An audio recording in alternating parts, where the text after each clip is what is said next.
Amen. At para naman po sa mga hindi pa po nakakapagpahayag ng iyong kabutihan, Lord God, ikaw po siyang Diyos na magbigay sa kanila ng sapat na karunungan at kalakasan, Lord God, upang maipamahagi sa iyo ang mga testimony na hindi pa po natabanggit ng kanilang mga puso, Lord God. Kaya Lord God, sa iyo po namin itinataas ang gawain na ito. In Jesus' name we pray. Amen. At para po ipakilala sa atin ang maghahayag ng ating salita po, tinatawagan ko po si Reverend Dr. Alex Nestuelo po. Amen, amen. Maraming salamat, kapatid. Sa oras na ito, tayo po ay gaganap ng ating First Sunset Watch Prayer. Day 162 na po tayo. At sa ubasan po ng Perfect Church, Worldwide Ministries Incorporated, na kung saan tayo tinawag ng Diyos para maglingkod. Gamit po natin ang platform ng Zoom. Salamat sa 21 na naka-join. Mga OFW na kasama natin. Salamat po. At sa oras na ito, ganun din sa ating mga tigapanguna, sa buhay ng ating spiritual director, Bishop Rosem Nestuelo, kasama kay Pastora Glory, dahil naka-Facebook live streaming na po tayo ngayon. Amen. Naka-Facebook live na po tayo. Praise God. Hallelujah. At salamat at sa araw pong ito, makakapakinig po tayo ng kapahayagan ng salita ng Diyos. May 11 bago tayo lumuhod mamaya. Salamat sa mga maagang naka-join. Alas 6, tayo kumakanta na kay Lord. Inaawitan na natin siya. Amen. Salamat sa mga OFW, kay Pastor Senny Williams from Canada. Naka-join na po siya ngayon sa atin. At si Baby Susan from POF Egypt. Kasama na po natin sila sa Facebook Live. Amen. Magandang gabi po sa inyo. Hallelujah sa mga OFW. Sa araw pong ito, sa gabing ito, makapakinig po tayo ng salita ng Diyos. Ang topic po natin ay Building the Right Team of Servant. Ngayon, ang tema na sasagutin, what are the qualities of people who should join God's work and ministry team? Ang gagamitin po tigapagsalita ng Diyos ngayon ay walang iba kundi si Pastor Joshua Amante. Next, your turn. Amen. Isa pong pinagpalang gabi sa buhay po ng bawat isa.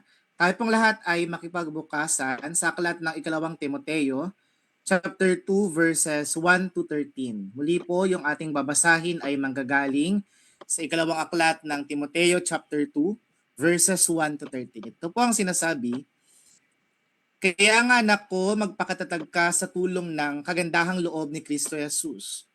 Ang mga narinig mo sa akin sa harap ng maraming saksi ay pagkatiwala mo rin sa mga taong may katapatan at may kakayahang magturo naman sa iba. Nakibahagi ka sa hirap tulad ng isang mabuting kawal ni Kristo Jesus. Ang isang kawal ay hindi nagiging abala sa mga bagay na walang kaugnayan sa pagiging kawal. Sa halip, sinisikap niyang mabigyan ng kasiyahan ng kanyang pinuno.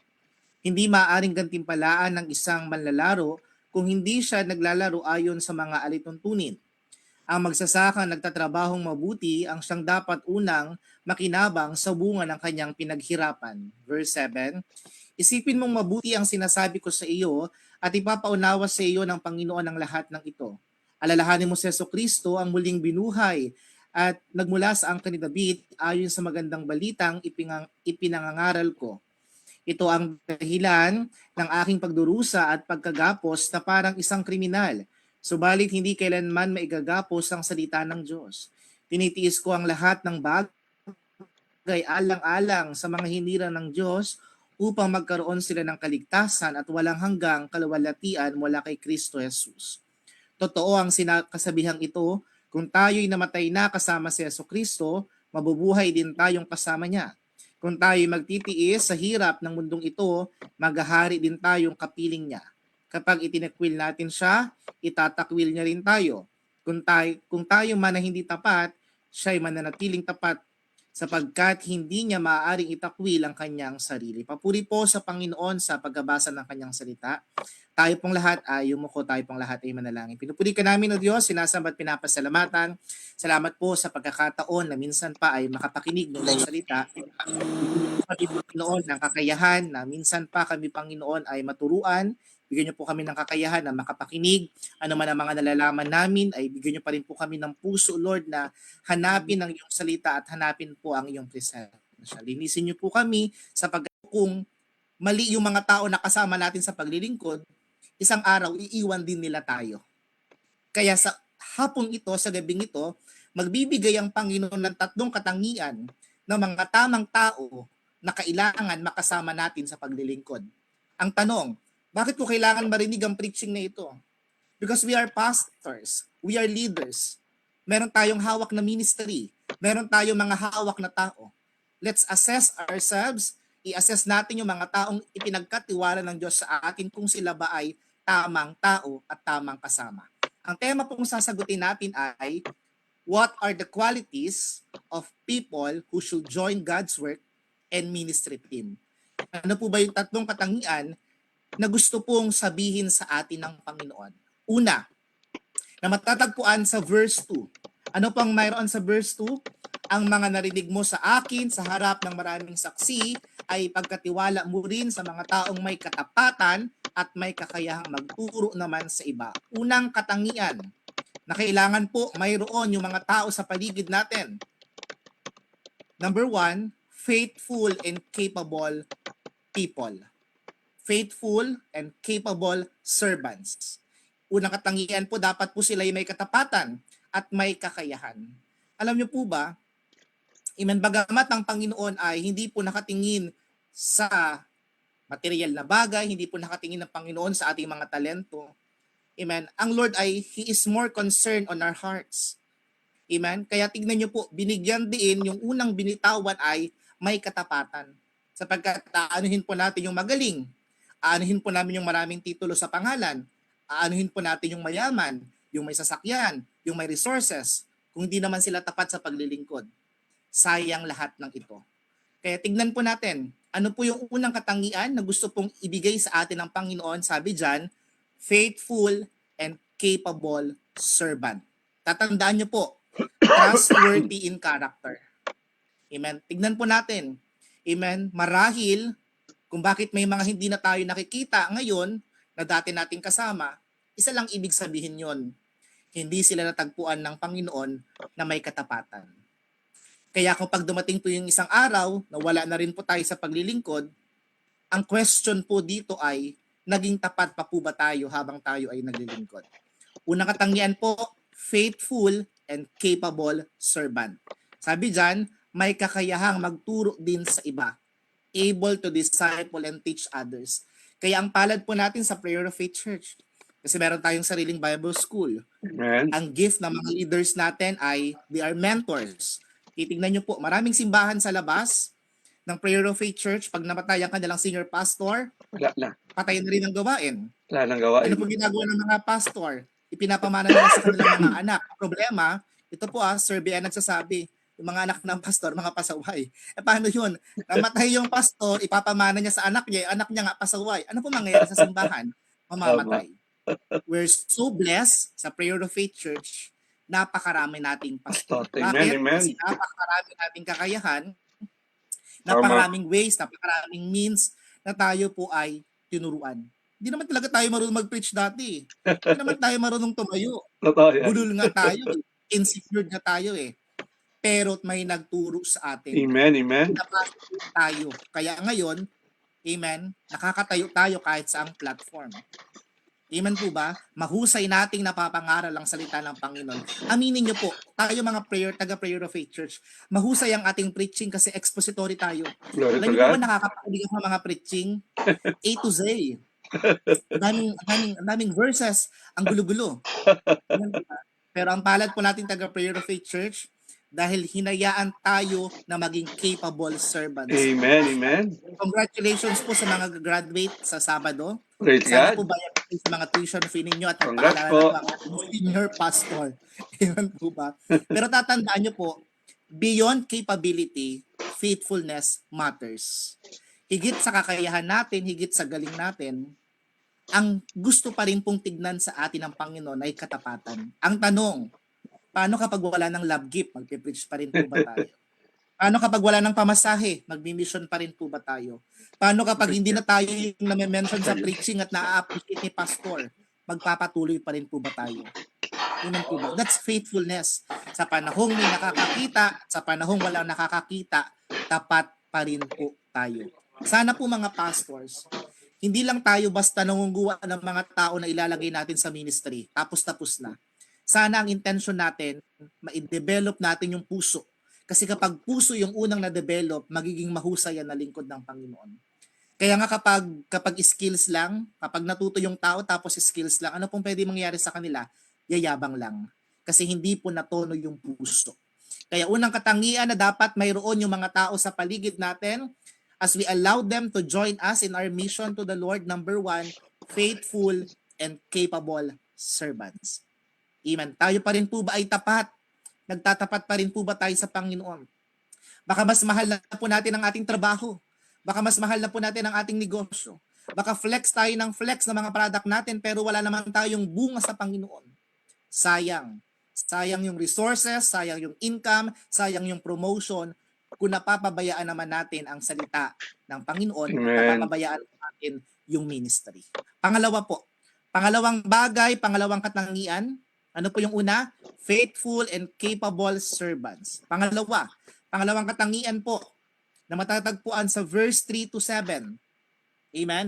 Sabi po dyan, basahin po natin yung verse 3 to 7. Makibahagi ka sa hirap tulad ng isang mabuting kawal ni Kristo Jesus. Ang isang kawal ay hindi nagiging abala sa mga bagay na walang kaugnayan sa pagiging kawal. Sa halip, sinisikap niyang mabigyan ng kasiyahan ng kanyang pinuno. Verse 5, hindi maaring gantimpalaan ng isang manlalaro kung hindi siya naglalaro ayon sa mga alituntunin. Ang magsasakang nagtatrabahong mabuti ang siyang dapat unang makinabang sa bunga ng kanyang pinaghirapan. Verse 7, isipin mong mabuti ang sinasabi ko sa iyo at ipapaunawa sa iyo ng Panginoon ang lahat ng ito. Pangalawang katangian po na mayroon dapat yung mga tao sa paligid natin, mga kapwa natin naglilingkod. Pangalawa, focus and discipline servants. Kung mapapansin nyo po, yung verse 3 to 7, amen, hinalimbawa po tayo sa isang soldier, sa isang athlete, at sa isang farmer. At ang common denominator po ng tatlo na yon, meron silang focus. Ang magsasaka, kaya siya may ani, kasi nagtanim siya ng buong husay. Pinaghirapan niyang alagaan ang bawat binhi na kanyang itinatanim. Yung mga kawal, sinisigurado nila na sila ay malakas at handa sa laban. Amen po ba? Yung mga atleta, dinidisiplina nila ang kanilang sarili hanggang makuha ang tropeyo at kampyonato. Na dapat tayo din po, mga lingkod ng Panginoon. We should be focused and disciplined servants. Bakit po ito mahalaga? Amen, sapagkat po ang paglilingkod, hindi po ito isang takbuhan lamang. Hindi ito isang agarang takbuhan, pagkatapos mo tumakbo, panalo ka na. It's a long journey. It is a marathon. It is a series of tests of character, test of faith. Kaya kapag hindi tayo focus, kapag hindi tayo discipline, mawawala tayo. Makikita nyo po yan sa mga miyembro hinahawakan ninyo. Baka sila yung konting problema lang, nawawala. Isa lang ibig sabihin yan, wala silang focus sa Panginoon. Hindi sila nakatingin sa Panginoon, nakatingin lang sila sa kanilang sitwasyon. So nagpapaalala po ang Panginoon sa atin, mag-self-reflect din po tayo. Yung focus ko ba nasa Panginoon pa rin? Baka nasa situation ko na. Baka masyado na ako nagiging emotional. Baka I'm just after motivation. Baka hindi na ako disciplined servant of God. Kaya pinapaalalahanan po tayo ng Panginoon, amen, na kailangan kagaya po tayo ng soldier, focus on the mission. Amen? Hindi po madali, hindi madaling maglingkod sa Panginoon. Pero kailangan po yung focus natin na sa mission. Dapat mas Amen. mahal natin yung mission kaysa sa situation. Amen po ba? Yung nawala na ang lahat, amen, nasira na ang mission car, nawala na yung mga kasama mo sa paglilingkod, maglilingkod ka pa rin. Kasi yung focus mo ay nasa mission, like a soldier. Pangalawa po, like an athlete, we're disciplined and obedient. Diba po, yung mga atleta po, minumura na sila ng mga trainer nila, ng mga coach nila, binibilad sila sa arawan. pero wala silang ibang ginagawa kundi sumunod, sumunod, sumunod. Sana bilang lingkod ng Panginoon, matagpuan po tayong may ganoong puso. Like a farmer, hardworking and patient. Alam niyo po ba, isa sa na-realize ko sa paglilingkod, mawawala ka sa paglilingkod kapag mainipin ka. Ulitin ko po, mawawala tayo sa paglilingkod kapag mainipin tayo. Sana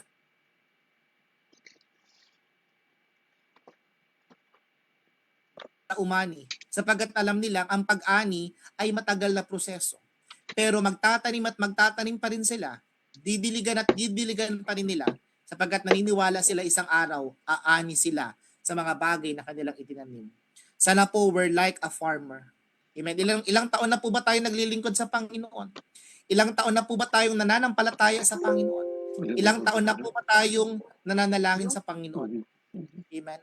Tayo lang po ay maghintay sapagkat yan po ang nais ng Panginoon. Amen po ba? So ano po yung pangalawang katangian na dapat mayroon tayo at yung mga tao sa ating team dapat they are focused, they are disciplined. Amen po ba? Pangatlo at huling puntos. Amen. Ito po yung matatagpuan sa verse 8 to 13. Hindi ko na po babasahin, pero yung verse na ito yung may kinalaman sa pagtitiis. Amen. Joining God in suffering. Amen. Pangatlong katangian po, ano po yung una? Balikan po natin number 1. Amen. Faithful and capable servants. Pangalawa, focus and discipline. Pangatlo at uling puntos. Amen. Servants willing to endure hardship. Amen. Alam niyo po ba, mapalad kayo kapag ang kasama nyo sa paglilingkod ay yung kayang maglingkod kahit lunuklaway, kahit mainitan. Amen. Kaya kahit sa lakaran, nagkaipitan ng sitwasyon, nag-stay pa rin sa inyong tabi. Meron po ba kayong mga ganong miyembro, mga kapwa ko pastor, yung umalis na lahat pero siya nandiyan pa rin? Mapalad po tayo. Yung tisod na yung lahat, ako hindi. Nakatingin ako sa Diyos. Hindi ako nakatingin sa pastor. Amen? Sila yung mga taong they can endure suffering with us. Tama. And we are so blessed kapag may mga taong ganun sa paligid po natin. Bakit? Bakit mahalaga na tayo, amen, ay kayang mag-endure sa hardship? Kasi ang totoo, ang paglilingkod ay hindi bed of roses. Hindi po tayo nakahiga sa mga marosas na higaan. Hindi madali ang paglilingkod. Yan ang totoo. Amen. Pipigain ka hanggang maubos ka. Amen. Darating talaga isang araw yung mga pader na sinasandalan mo, tatanggalin niya ng Diyos. Hindi para pahirapan ka, kundi para i-test yung character natin, i-test yung ating puso sa Panginoon. Kaya dapat yung pangatlong katangian na pinakamahalaga sa lahat, we are willing to endure hardship. Amen po ba? Alam niyo po ba, salamat sa Panginoon. Amen. Dahil sa June, we're going to celebrate. Ilang taon na po tayo? 25 years po ang Prayer of Faith Church. Amen, amen. Panginoon. At naniniwala po ko yung 25 years na yun, ang mga leaders natin at tayong mga kabahagi nito ay Praise God. mag-is po tayo ng iba't ibang hardship.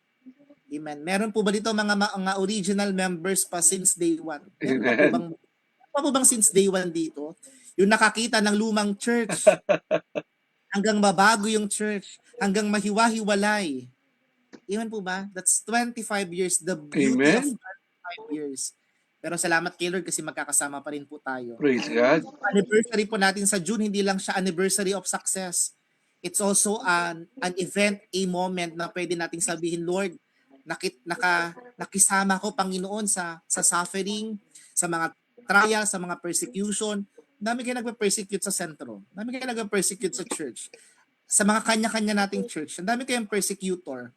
Pero nakatayo pa rin tayo kasi mahal natin ang Panginoon. Amen po ba? Kaya pangatlong katangian po, sabi dyan, servants willing to endure hardship. Kaya bawal ang balat sibuyas sa paglilingkod. Amen, Bawal ang amen. matampo sa paglilingkod. Bawal yung pagalitan lang, sitahin lang ay magtatampo na. Maghahanap na ng kakampi, magre-rebelde na, lilipat na ng simbahan. Hindi po tayo ganon. Sabi nga po sa yung sarili, hindi ako ganon. Hindi ako Alam mo ganon. na nagsabi. Amen. Hindi ako ganon. Amen po ba? Willing to suffer for the gospel. Yun naman po yung dahilan eh. Bakit tayo nagtsatsaga? Bakit tayo nagtitiis? Bakit tayo hanggang ngayon nagsasakripisyo? Amen? Para sa salita ng Panginoon. Kasi may mga tao pang aabutin. Kung mawawala tayo, sayang yung pagkakataon na maabot din sila. Amen po ba? We are willing to suffer for the sake of the gospel. Pangalawa Amen. po, persevering despite difficulties. Amen. Nagtsatsaga po tayo kahit tayo po ay nahihirapan na. Amen. Nakakalungkot po makakarinig ng mga simbahang nagsasara. Kaya po mahirap kapag house church Na-realize namin ni Pastor Ates kapag nag-uusap kami. Mahirap yung house church kasi nakapag-invest ka na, nilaan mo na yung oras mo, nilaan mo na yung buhay mo, tapos isang araw sasabihin ng mga anak, amin na po uli yung bahay, kinukuha na po namin. Anong laban ng pastor? Wala namang titulong pinangahawakan ng mga pastor. Karamihan sa Prayer of Faith Church, house church po tayo. Amen, kasi meron tayo isang simbahan sa Western Subic, nasara po dahil ganun yung case. Wala man tayong magagawa kasi wala tayong papel na pinanghahawakan. Kaya sabi ko kay Pastor Ates, dapat ang goal natin ngayon sa Western Subic, wag na tayong house churches. Kasi yun yung problema nagtanim ka, nag-mission ka, nagpakapagod ka, tapos mawawala lang din. Amen? Pero kasama po yan sa paglilingkod. Amen? Malulungkot yung mga pastor, pero tatayo pa rin yan. Maghahanap pa rin yan ng paraan para maglingkod. Amen po. May nanonood po ata ng balita. Amen. Ayan po. Next, remaining faithful because Christ is faithful. Yun po yung last motivation na kaya kong sabihin sa inyo.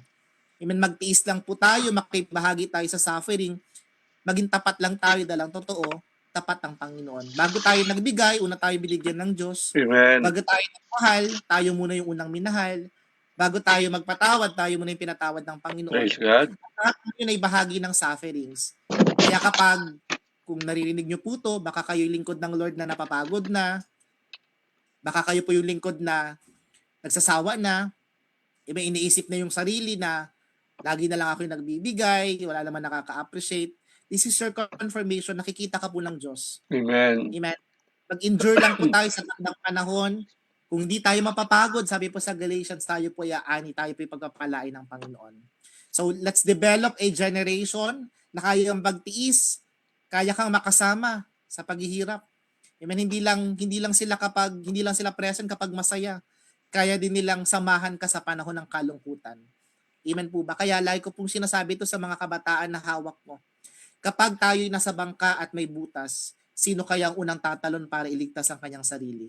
At sino naman ang mag-i-stay para tumulong na takpan yung butas na mayroon sa bangka para hindi tuluyang malunod at lumubog? Amen. Sana po we find people na kayang mag-endure ng hardship kasama po tayo. Amen. Bilang pagtatapos po, simple lang po ang message ng Lord. Nagpapaalala lang ang Lord sa atin. Amen, kasi po tayo, nagde-develop tayo ng mga tao, umahawak tayo ng mga tao, nag-i-invest tayo sa mga tao. Amen, pamasahihan mo, ilibre mo ng ticket, lahat na bihisan. Wala po akong damit, ito yung damit, wala po akong pamasahe, send mo yung GCash mo, wala po akong load, send mo yung number mo. Lahat na ginawa natin. Pero sana, wag lang tayo maghanap ng tao. Sana maghanap tayo ng tamang tao sa ministry na mayroon tayo. And tonight, binigay po ng Lord yung tatlong katangian. As a review, ano po yung number 1? Faithful and capable servants. Pangalawa, focused and disciplined servants. Amen? Pangatlo, servants willing to endure hardship. Bilang pagtatapos po, tandaan po natin, God builds His ministry not merely with available people, but with faithful, focused, and enduring servants. So hindi po namili si Lord ng basta-basta lang. Amen? Ang gusto po ng Lord, maging tapat, maging focus, at higit sa lahat, kayang magtiis ng mga lingkod ng Panginoon. Amen. Salamat po sa Panginoon dahil tayong nandito, naniniwala po ako na bit-bit natin yung mga katangian na yon. Kaya kahit sa panahong masakit na, sa panahong aray na, we still here naglilingkod sa Panginoon. Kaya sa Lord po ang papulit pagsamba, naway ang panalangin ko po, makahanap tayo ng mga tamang tao na makakasama natin sa paglilingkod. Sa Lord po ang papulit pasasalamat, tayo pong lahat ay yumuko at manalangin. Salamat Lord sa simpleng salita mo, sa simpleng reminder Lord, at sa simpleng bagay na aming napakinggan. Tulungan niyo po kami Lord na mahanap yung mga ganong tao, mga ganong katangian Lord. Naniniwala po kami Panginoon na hindi ka po madamot na Diyos. Kayo po ang mag-touch ng puso ng mga taong inaabot namin. Kung may mga miyembro po kaming mga rebelde, kung may miyembro po kaming pasaway, mga miyembrong nananakit ng aming damdamin, dalangin ko Lord na baguhin niyo po sila, maging pagkapala po sila sa mga pastor at makasama po namin sila sa paglilingkod. Nawa yung puso namin ay maging puso nila, kung gaano ka namin kamahal ay mahalin ka din po nila, makuha nila yung vision na ibinigay mo sa amin at kahit sa panahong wala na kami, Lord, bit-bit pa rin nila yung puso na ibinigay niyo po sa aming lahat. Kaya salamat po, pagpalain niyo po kami, sa iyo po ang pagsamba sa pangalan ni Jesus. Amen. Sa Lord po ang papuri at pasasalamat. Amen, amen. Palapakan natin ng Diyos. Hallelujah. Napagpala po ba tayo ng salita ng Diyos? Hallelujah. Tunay talaga ang katagumpayan ng ministry ng gawain ng Diyos ay lagi nakasalalay sa tamang team, sa tamang pagkasamang paglilingkod. Tandaan po natin, sinabi ng ating tigapagiging salita ng Diyos ngayon, ang ministry ay hindi kayang gawin ng isang tao lamang. Walang one-man team sa paglilingkod sa harapan ng Diyos. Kailangan may mga taong handang maglingkod, may mga taong handang makiisa, magsakripisyo, at manatiling tapat sa gawain ng Diyos. Tama po ba mga kapatid ko sa Panginoon? Oo, maraming sumasali sa ministry. Pero ang tanong, handa ba talaga sila sa bagay na pinagaganap ni Lord? Tandaan natin, ang gawain ng Diyos ay nangangailangan ng mga taong may tamang puso, may tamang commitment, may tamang karakter. Kaya turuan tayo ng salita ng Diyos ngayon sa buhay ni Pastor Joshua Amante na ano nga ba yung mga qualities ng mga kamanggagawa na dapat kasama natin sa pagmi-ministry. Ayan. Pagas mo. Binigyan ako ng love gift ng pangalawa kong anak. Sabi ko, pagas na lang niya. Hallelujah. Okay. What are the qualities people who should join God's work and ministry team? Tandaan po natin mga kapatid ko sa Panginoon. Maliwanag yung puntos na ibinigay sa atin. Kailangan talaga faithful and capable servant. Capable servant. Okay. Yan yung unang kwalifikasyon ng isang servant sa ministry. Dapat tapat. Amen. Marami na tayong nakasamang naglingkod sa Diyos. Hindi nakatapos ng finish line eh. Kalagitnaan, humihinto. Kalagitnaan, humihiwalay. Tinuro sa atin ngayon na hindi yung talento o yung popularidad ng isang tao ang hinahanap sa paglilingkod sa kanya. Tama po ba? Kundi ang pagiging faithful. Kasi pag sinabi natin faithfulness, may consistency ito sa paglilingkod. Hindi ito naghahangad ng recognition. Tama po ba? Kasama rin dito yung pagiging capable. Hindi lang available, kundi willing matuto at lumago upang maituro rin sa iba. Yan po yung ating Bible verse ng ating seminary sa Prayer Faith Church sa Bible Seminary po natin. Ano yan? 2 Timothy chapter 2 verse 2. Ituro mo sa mga tao mapagkakatiwalaan din maghayag ng salita ng Diyos sa mga taong mapagkakatiwalaan nga. Amen? Kaya tayo, salamat sa Diyos dahil naniniwala tayo sa basang ito. Tayo na pagkatiwalaan ng salita ng Diyos. 34 na po tayo. Salamat sa mga nag-join. Salamat at sa mga pastor na kahit hindi sila preacher ay sila ay nag-join. Amen. Sa gawaing ito. 34 na po tayo ngayon. At salamat at nararamdaman natin yung iba't ibang kapahayagan ng salita ng Diyos. Napakahalaga na hindi mananagumpay ang gawain kapag hindi tayo magkakaisa. Tandaan po natin, ang ministry, mahalaga sa ministry ang mga taong maasahan, may pusong natuturuan, teachable heart, may commitment, tama po ba?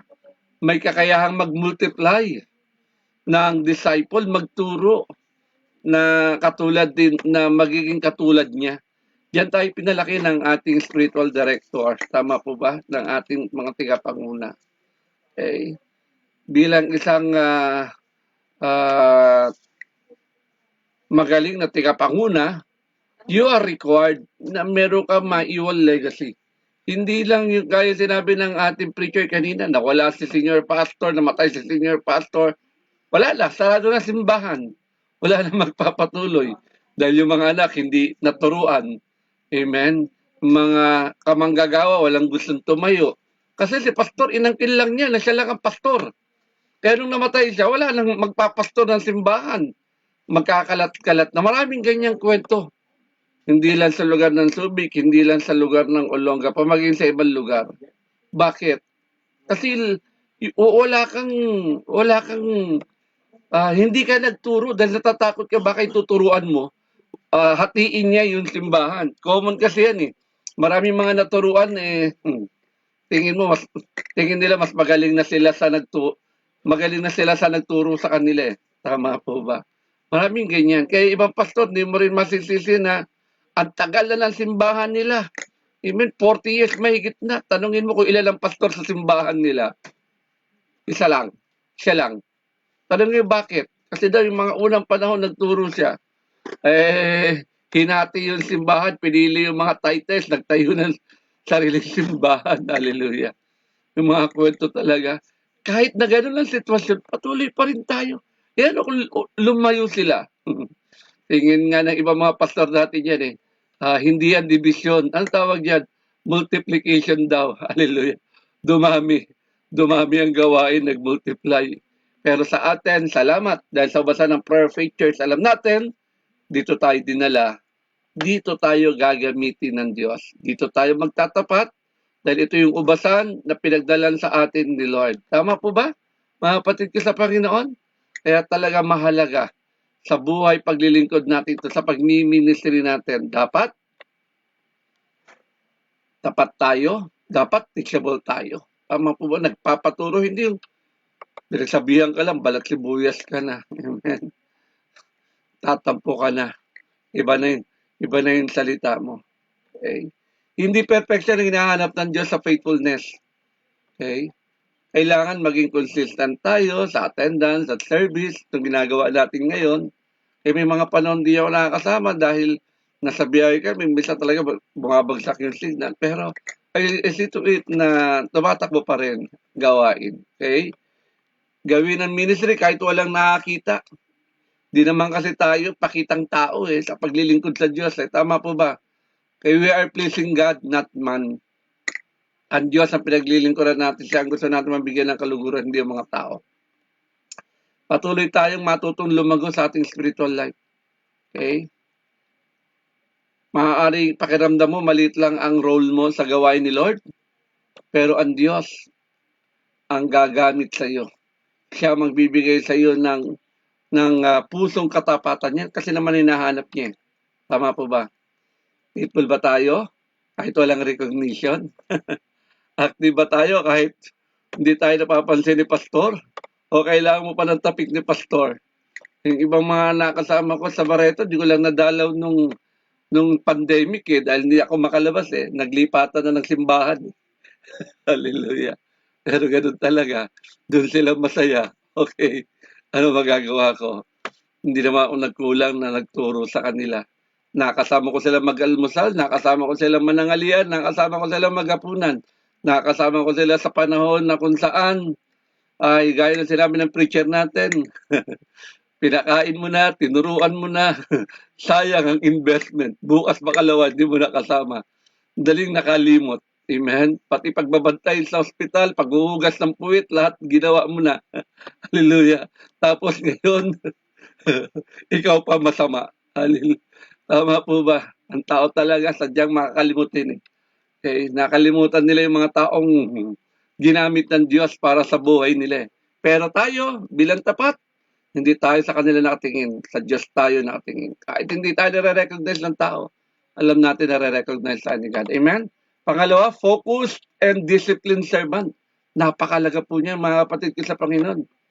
Kaya nga, sinabi sa atin ng preacher ngayon na itong mga naglilingkod na dapat gusto nating makasama sa team, yung katulad ng sundalo, katulad ng atleta, katulad ng mga magsasaka. Bakit meron sa kanila? Meron silang disiplina. Nakapokus sila. Okay? Nakapokus sila sa pagiging sundalo nila, sa pagiging atleta nila, at sa pagiging magsasaka. May tatlong binigay na halimbawa sa atin ng preacher, tama po ba? Mga kapatid ko sa Panginoon, lahat ng ito nangangailangan ng disiplina. Yan ang dapat mahanap natin, makita natin sa ministry. Okay? Yun talagang may nagpapadisiplina. Hindi yung halilibuti, wala na sa atin yung disciplinary action eh. Tama po ba sa mga kamanggagawang nagkakamali, kinakausap na lang ng council. Yun ang maganda po sa ubasan ng prayer features ngayon. Okay, meron na tayong council of servant. And wala sa ating spiritual director, sa akin, sa mga district head pastor natin, lahat yan ay nag-uusap-usap para sa ikagaganda ng gawain. Hindi lang ito isang tao lang ang nag-uusap. Okay? Malinaw po 'yun. Okay? Dapat ganun tayo, may focus, may malinaw na purpose. May marunong tayo mag-prioritize sa lahat ng gagawin natin. Okay? At siyempre napakalaga yung commitment.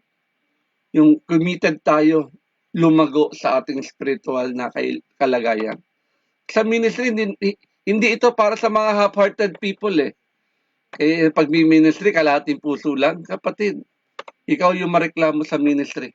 Ikaw yung, hallelujah, kapag walang ayuda, wala na. Hindi ka na sumasama. Okay? Kung walang blessing, walang kainan, ayaw mong puntahan yung Bible study dahil hindi naman nagpapakain yung tao eh. Hello, hindi yung pagkain ang mahalaga. Ikaw ang magpapakain kaya nagba-Bible study ka. Amen? Hindi sila. Kaya kung gusto mo silang kumain, makasamang kumain, magdala ka ng pagkain para makasabay mo silang kumain. Amen? Talaga, pag dumadalaw ako, nagba-Bible study ako, tinatapat ko ng pananghalian eh. Bakit? May bit na akong chok to go. Kaya tatawagan ko na sila, damihan nyo na yun, kumakain pa ako ng kanin, o dagdagin nyo na yung sinain nyo, dyan ako manananghalian. Huwag na kayo magluto ng ulam, may bit na akong chok to go. Bit yun na yun. Kung gusto mo talaga makasama sila sa kainan. Amen? Ganun ang pag-ministry. Pag hindi mo na sila kasama, di wala. At least, nakita mo naman may nabago sa buhay nila. Amen? Pinagpala na sila ni Lord. Ang dalangin ko, huwag nila makalimutan ang Diyos sa nagpala sa kanila. Hallelujah. Praise God. Okay? Kaya mga kapatid ko sa Panginoon, natuto ba tayo sa mensahe ng Diyos ngayon? Tandaan natin ito. Sa buhay paglilingkod na to, kailangan may focus. Pag sinabing sunset, alas 6. Okay? Nakapokus tayo. Don't watch alas 4.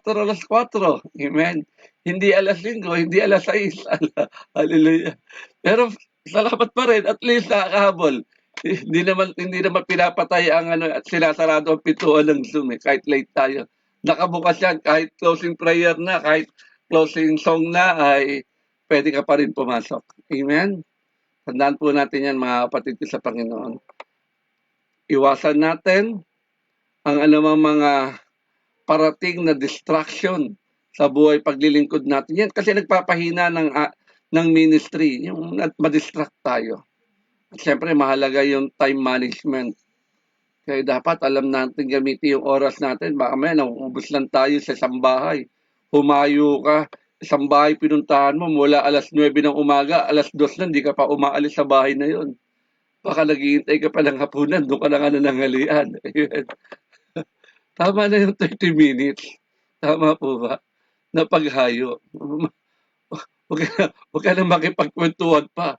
Doon ka na nanangalian, doon ka pa maghahapunan. Wala na silang nagawa. Hallelujah. May kilala akong pastor na ganyan eh. Pero salamat, wala na siya sa ubasan ng Prayer of Faith Church. Amen. Hallelujah. Pangatlo, servants willing to endure hardship. Servant willing to endure hardship.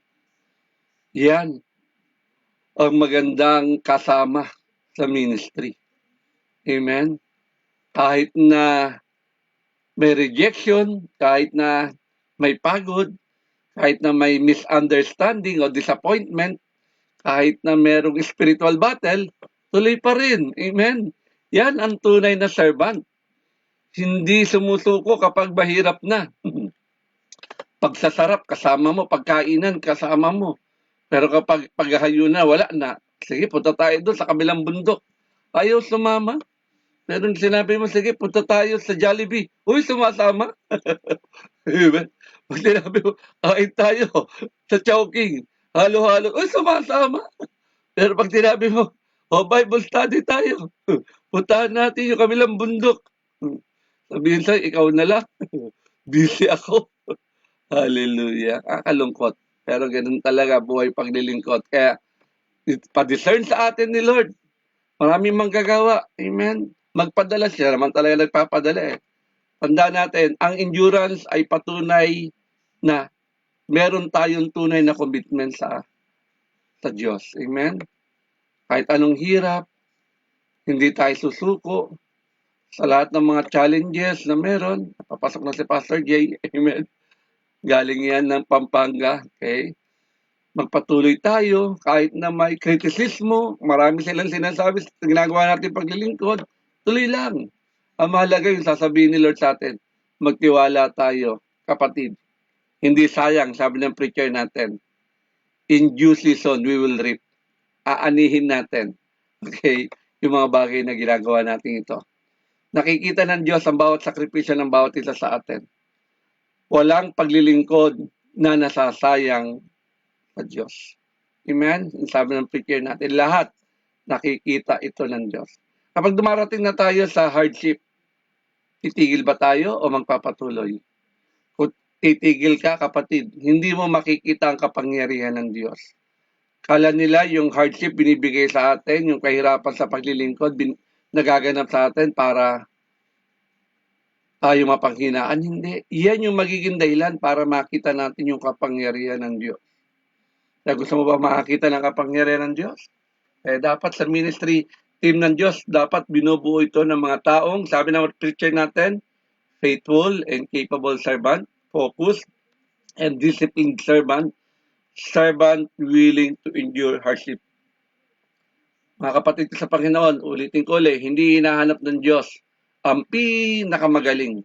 Ang hinahanap niya yung pusong handang maging tapat, disiplinado, at matatag sa kanyang gawain. Tandaan natin, the strength of God's ministry is not in number, but in the quality of servants who are fully surrendered to Him. Are we fully surrendered to God? Kapag sinabi mong oo, kapatid, kalakasan ka ng God's ministry. Hindi paramihan, kung hindi puso ang tinitingnan ng Diyos sa paglilingkod. Salamat sa 35 nang nag-join ngayon kasama ang ating tigapanguna, ang ating spiritual director, Bishop Rosen Marcelo. At salamat sa buhay ng mga council natin. Kasama natin si Reverend Dr. Tesamante, Reverend John Brode, Reverend Jubilin Pagar. Hallelujah. At nakita ko kanina si Reverend Dr. Joanna Amante Gulani, pero nasaan na siya? Hindi ko siya makita ngayon. Baka naka-off cam. Okay. Nakita ko siya naka-join. Salamat sa mga council. Yan, si Pastor Reverend Dr. J. Nasuelo, kasama natin siya. Bagamat kagagaling lang niya ng San Fernando ngayon, nakasalubong ko siya sa daan kanina, mga bandang oras ba pumunta ng sentro? 8:30. Nakasalubong ko siya 8:30. Nag-ilawan na lang kami. Papunta na daw sila mag-asawa sa San Fernando. May mission sila doon. Salamat. At naka-join pa rin siya kahit na sa huling oras ng ating gawain. Kaya muli, palapakan natin ng Diyos sa buhay ng ating preacher. Napakalaga po marinig yung kapahayagan ngayon. It's about time. Pa-discern sa atin ni Lord. Lord, ito ba makakasama ko bang ito? Tama ba sa ministry team? O baka bukas bakalawa, iwan ako sa ere nito. Hallelujah. Sige po, pag-pray natin yan. Ang Diyos naman na magpapadala ng mga kamanggagawa na makakasama natin sa paglilingkod sa Kanya. Pinabalik ko na po sa ating MC ang gawain.